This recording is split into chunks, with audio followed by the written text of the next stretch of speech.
Hello दोस्तों, आज हम पढ़ेंगे सिंधु घाटी सभ्यता की सीरीज का पार्ट 2। दोस्तों, पार्ट 1 हम पहले ही अपलोड कर चुके हैं, तो स्वागत है आप सभी का हमारे यूट्यूब चैनल एसएस स्टडी में। तो चलिए शुरू करते हैं सिंधु घाटी सभ्यता का पार्ट 2। दोस्तों, हमने पहले हड़प्पा पढ़ लिया था, आज हम पढ़ेंगे मोहनजोदड़ो। तो दोस्तों, मोहनजोदड़ो को एक कहानी से रिलेट करेंगे। आपको बिल्कुल भी रटने की आवश्यकता नहीं पड़ेगी। तो आपको मैं कहानी सुनाता हूँ, फिर उससे रिलेट करके बताऊँगा। तो दोस्तों, मोहनजोदड़ो की कहानी सुनिए। यह बात है सन 1922 की। दोस्तों, सन 1922 की बात है। पाकिस्तान के सिंध प्रांत का लरकाना जिला सिंधु नदी के किनारे की, जब मोहन नाम के राजा व उनके सेनापति राखलदास जी बनर्जी थे। दोस्तों, कहाँ की बात है? पाकिस्तान के सिंध प्रांत का लरकाना जिला और सिंधु नदी के पास की बात है, जब मोहन नाम का राजा व उनके सेनापति राखलदास बनर्जी थे। सम्राट मोहन बहुत ही धनी राजा थे। उनके पास विशाल स्नानागार, अन्नागार, बड़ी ईंटें व कांस्य की बनी नर्तकी की मूर्तियाँ थी। क्या कहते हैं दोस्तों?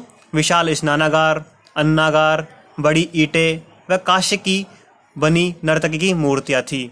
अधिक धनवान होने के कारण 3 मुख वाले पशुपतिनाथ व उनकी सेना, जिसमें हाथी, गैंडा, चीता व भैंसा एवं आर्यों ने एक साथ मिलकर उन पर आक्रमण कर दिया। किस किसने दोस्तों?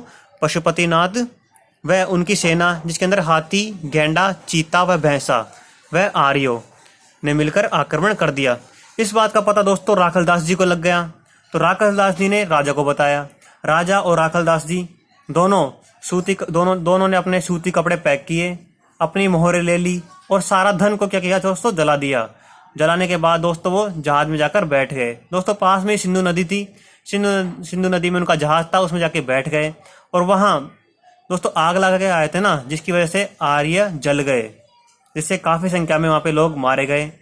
इसलिए उसको मृतकों का टीला नाम से जाने लगा। तो दोस्तों, यहाँ पे अपनी कहानी समाप्त होती है। तो आइए इसको रिलेट करते हैं। दोस्तों, मोहनजोदड़ो में मिला अन्नागार, बड़ा अन्नागार। दोस्तों ये सबसे बड़ी इमारत है, सबसे विशाल स्नानागार। दोस्तों, स्नानागार था ही वहाँ पे। सबसे बड़ी ईंट थे वो धनवान होने के कारण। कांस्य से बनी नर्तकी की मूर्तियाँ। दोस्तों, वहाँ पे कांस्य से बनी नर्तकी की मूर्तियाँ थी। एक शील पर 3 मुख वाले देवता पशुपतिनाथ, जिसने दोस्तों आक्रमण किया था।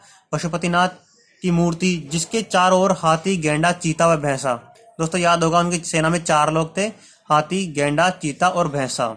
आर्यों ने आक्रमण किया। दोस्तों, पशुपतिनाथ के साथ आर्यों ने भी आक्रमण किया था। और दोस्तों, वो राखलदास जी और मोहन जी दोनों राजा जाकर जहाज में बैठ गए थे। तो जहाज निशान वाली मोहरे, सूती कपड़ों का साक्ष्य। तो दोस्तों, सूती कपड़े भी वो पैक करके लेके गए थे।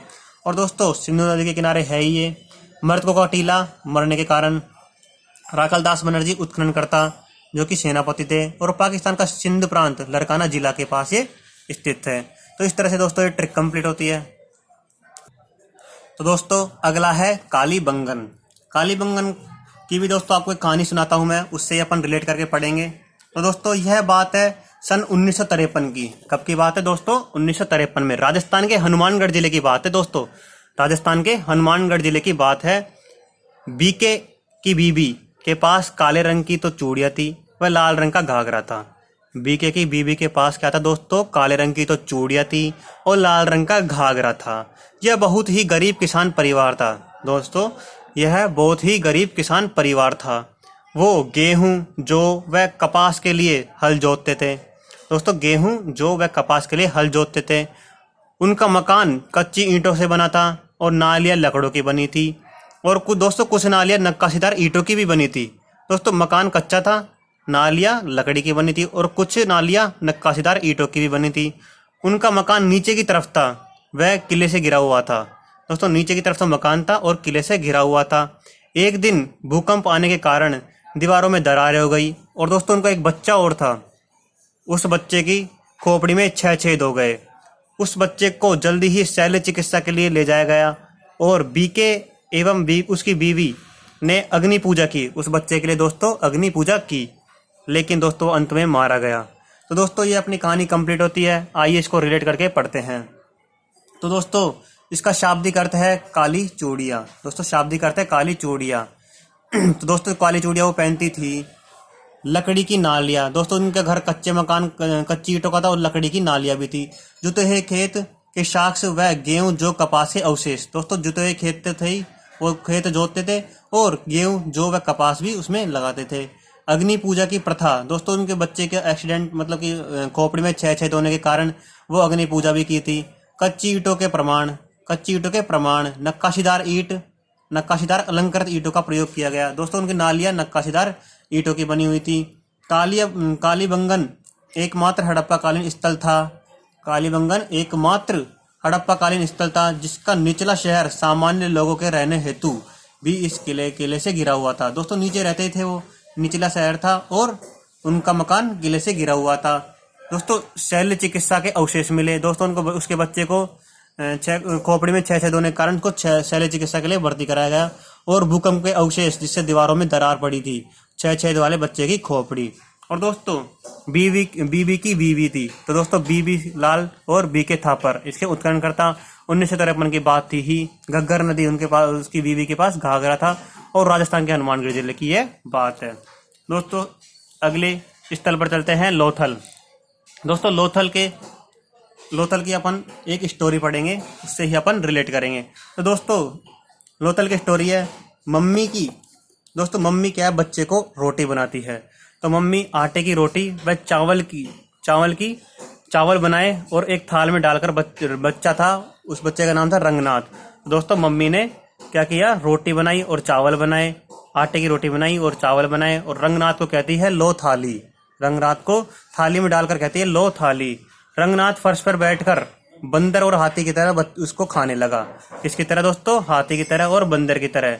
तो मम्मी रंगनाथ को देखती है तो रंगनाथ को कहती है भाग यहाँ से। तो दोस्तों यहाँ पे कहानी कंप्लीट होती है। तो आइए दोस्तों उसको रिलेट करते हैं। तो दोस्तों लोथल में चावल के प्रथम साक्ष्य मिले। दोस्तों चावल मम्मी ने बनाया था। हाथी दांत का पैमाना, दोस्तों हाथी की तरह वो खा रहा था तो हाथी दांत का पैमाना। घर का दरवाजा मुख्य सड़क की ओर खुलते थे। दोस्तों घर का दरवाजा, याद रखिएगा दोस्तों, एकमात्र ऐसा स्थल है जिसके दरवाजा मुख्य सड़क की ओर खुलते थे। दोस्तों मम्मी का प्रमाण, दोस्तों मम्मी थी ही उसकी जो खाना बना रही थी, मम्मी के प्रमाण। बंदरगाह, दोस्तों बंदर की तरह खा रहा था तो ये बंदरगाह से रिलेट हो जाएगा। और फारस, जो कि दोस्तों खाना फर्श के ऊपर बैठ के खा रहा था, तो फारस ईरान की मोहरे व आटा पीसने की मशीन। फारस ईरान की मोहरे व आटे पीसने की चक्की मिली, आटा पीसने की चक्की मिली। दोस्तों मशीन नहीं, चक्की मिली। और दोस्तों उसको भागने के लिए कहा तो भोगवा नदी, और रंगनाथ उसके बच्चे का नाम था तो रंगनाथ राव। तो दोस्तों अगला स्थल है रोपड़। तो दोस्तों भारत में खोजा गया प्रथम स्थल है, भारत में खोजा गया यह प्रथम स्थल है। आदमी के साथ कुत्ते को दफनाया जाता है, आदमी के साथ कुत्ते को दफनाया जाता है। नवपाषाण, ताम्रपाषाण व सिंधु सभ्यता, यहाँ से तीनों सभ्यताओं के साक्ष्य प्राप्त थे। तो दोस्तों इसको इस तरह से रिलेट करेंगे कि दोस्तों आदमी के साथ कुत्ते को दफनाया गया। अब दोस्तों आदमी के साथ कुत्ते को दफनाया जाएगा तो एक आदमी सुनकर उसको रोएगा ही, तो वो रो पड़ा। तो दोस्तों आदमी के साथ कुत्ता दफनाने की बात सुनकर वो आदमी रो पड़ा। और दोस्तों भारत में खोजा गया प्रथम स्थल था। तो दोस्तों पहली बार ऐसा हुआ था कि आदमी के साथ कुत्ते को दफनाया गया, तो भारत में खोजा गया यह प्रथम स्थल था। नवपाषाण, ताम्रपाषाण व सिंधु सभ्यता, यहाँ से तीनों सभ्यताओं के साक्ष्य प्राप्त हुए। तो दोस्तों अगला है चूल्होदड़ो। तो दोस्तों चूल्होदड़ो में सौंदर्य प्रसाधन के अवशेष मिले, मन के बनाने के कारखाने मिले, औद्योगिक नगर की संज्ञा दी गई और बिल्ली के पैर की छाप वाली ईंटें मिली, बिल्ली के पैर की छाप वाली ईंटें मिली। तो दोस्तों इसको चून से रिलेट कर सकते हैं।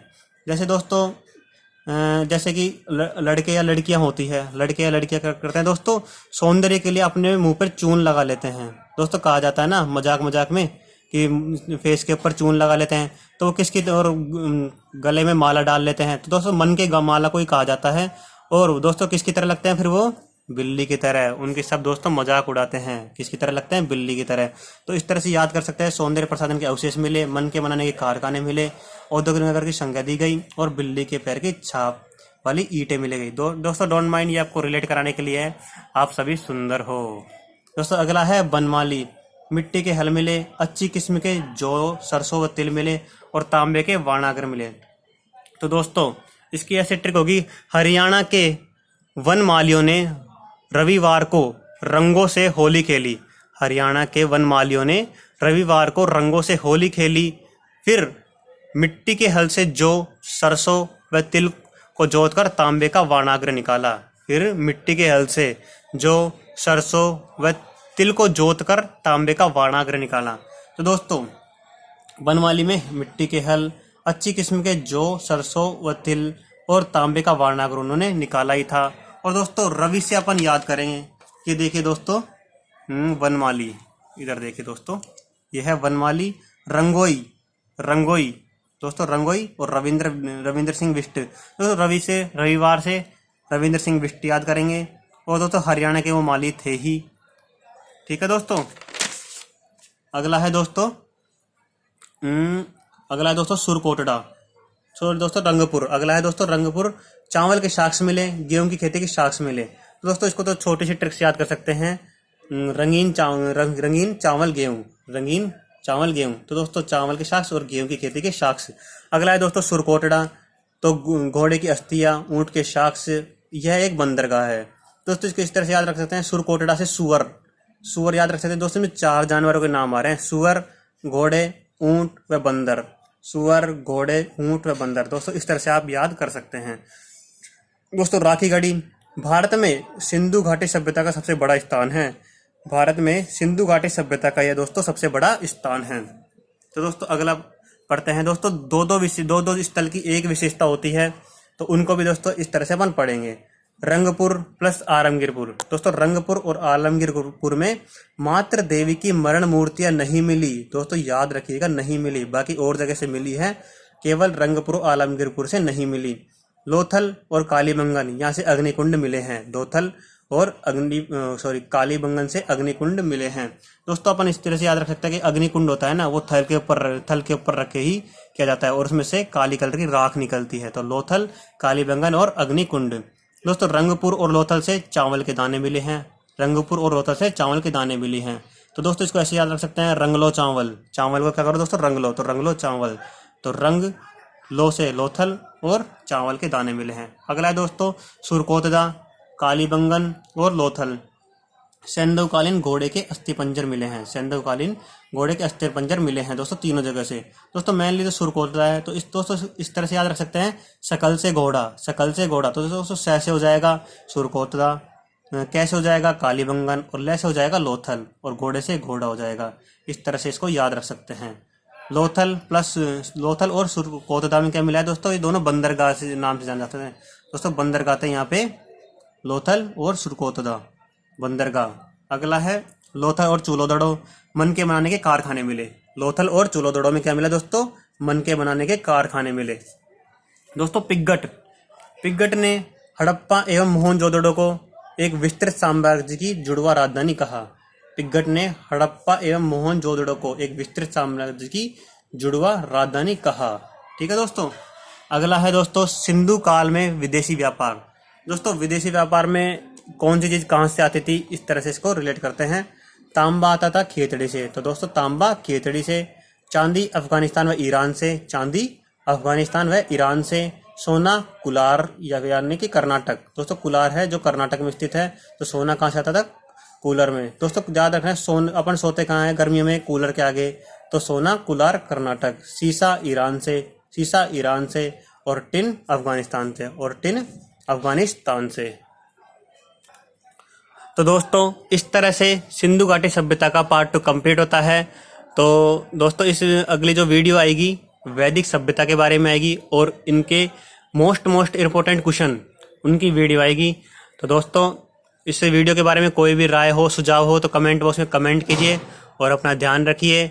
जय हिंद, जय भारत।